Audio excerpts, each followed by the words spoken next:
5 August 2024-এর সকালটা শুরু হয়েছিল এক অজানা আশঙ্কা ও অস্থিরতার মধ্য দিয়ে। ইন্টারনেট বন্ধ, কেউ কোনো খবর জানে না রাস্তায় কি হচ্ছে।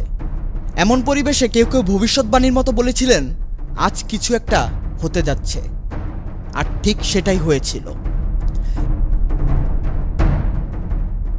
ইতিহাস গড়া একটি দিন হিসেবে চিহ্নিত হয়ে থাকবে এই 5 আগস্ট।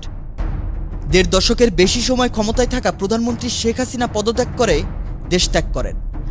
আন্দোলনের মুখে আওয়ামী লীগ সরকারের পতন ঘটে এবং সেনাবাহিনীর হস্তক্ষেপে ঘোষিত হয় অন্তর্বর্তী সরকার গঠনের সিদ্ধান্ত।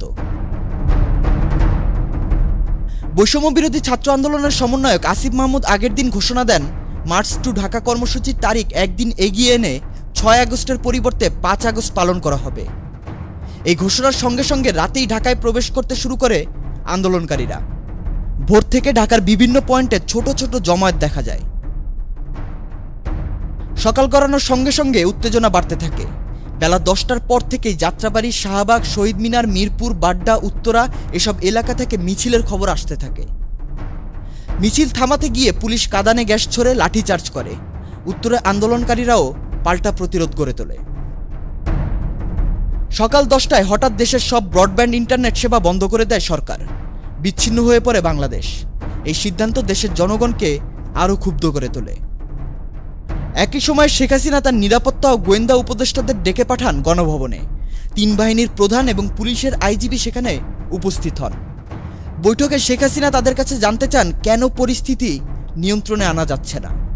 অভিযোগের সুরে বলেন, আপনাদের উপর ভরসা করেই আপনাদের দায়িত্বে রেখেছি, এখন কি করছেন?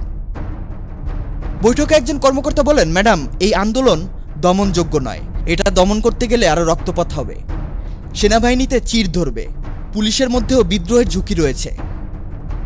শেখ হাসিনা এই ব্যাখ্যা মেনে নিতে চাননি। তিনি স্পষ্টভাবে বলেন, আমি কোনো মতেই ক্ষমতা ছাড়ব না। বাহিনীর প্রধানেরা বুঝতে পারেন আলোচনার মাধ্যমে সমাধান সম্ভব নয়, তাই তারা আলাদাভাবে শেখ রেহানার সঙ্গে কথা বলেন।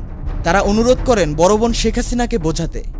এরপর রেহানা ও হাসিনার মধ্যে একান্তে আলোচনা হয়। শেখ হাসিনা তখনও জেদ করে বসেছিলেন।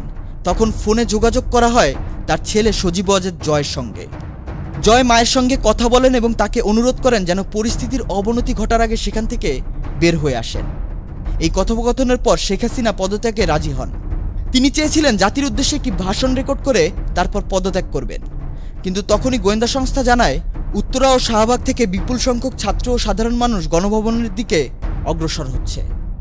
যদি ভাষণ রেকর্ডে দেরি হয় তাহলে গণভবন ত্যাগ করা অসম্ভব হয়ে উঠবে। এই তথ্য পাওয়ার পর মাত্র 45 মিনিট সময় বেঁধে দেওয়া হয় শেখ হাসিনাকে।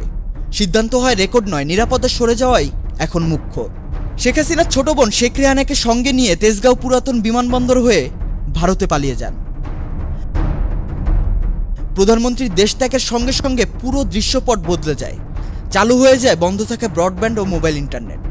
ঢাকার বাইরে থেকে আসা মিছিল শহরে প্রবেশ শুরু করে। শাহবাগ, মিরপুর, উত্তরা, মতিঝিল সব এলাকা থেকে একযোগে মানুষ রাস্তায় নেমে আসে, হাতে জাতীয় পতাকা আর মুখে স্লোগান। গণভবনের দরজাও তখন আর তালাবদ্ধ থাকেনি। হাজারো মানুষ সেখানে প্রবেশ করে। কেউ কেউ প্রধানমন্ত্রীর চেয়ারে বসে ছবি তুলে, কেউ ভেতরের সোফা, টেবিল এমনকি পর্দাও নিয়ে যাওয়ার চেষ্টা করে। এরপর বিকেল 4টায় সেনাপ্রধান জেনারেল ওয়াকারুজ্জামান জাতির উদ্দেশ্যে ভাষণ দেন। সেখানে তিনি জানান রাষ্ট্রপতির সঙ্গে আলোচনা করে একটি অন্তর্বর্তীকালীন সরকার গঠন করা হবে। তিনি বলেন সকল রাজনৈতিক দল, নাগরিক সমাজ ও সশস্ত্র বাহিনীর প্রতিনিধিরা মিলে এই সংকট সমাধান করবে।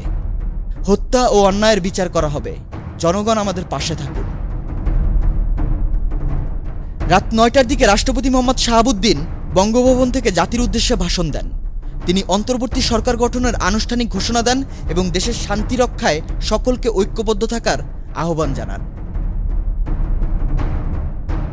5 আগস্টের এই ঘটনা ঢাকায় থেমে থাকেনি।